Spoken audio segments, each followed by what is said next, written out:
ഇവിടെ ഇല്ല. ഇത് ഇപ്പം ആക്ച്വലി ഒരു ഇൻട്രോ വീഡിയോ ആണ്. പക്ഷേ പരിപാടിയൊക്കെ കഴിഞ്ഞിട്ടാണ് ഇപ്പോൾ ഞാൻ ഇൻട്രോ എടുക്കുന്നത്. ചിലപ്പോൾ 2 വീഡിയോ കൂടി ക്ലബ്ബായിട്ടാവും വരിക. ഇത് ആക്ച്വലി ഞാനിപ്പോൾ നാട്ടിലെത്തിയിട്ട് ഇന്ന് എൻ്റെ ബെസ്റ്റ് ഫ്രണ്ട് കിച്ചിയുടെ എന്തായിരുന്നു function, bride to be function ഉണ്ടായിരുന്നു. പക്ഷെ അതിനെനിക്ക് പോകാൻ പറ്റിയില്ല. കോടവയുടെ ഫംഗ്ഷനാണ് ഉണ്ടായിരുന്നത് കഴിഞ്ഞു. അപ്പോൾ കല്യാണം 25-നാണ്.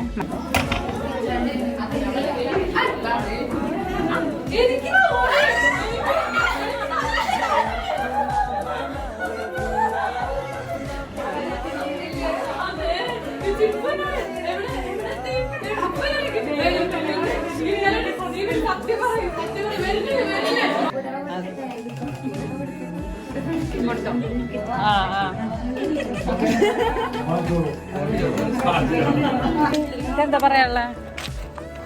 ഒന്നും പറയാനില്ല. നന്നായിട്ടുണ്ട്.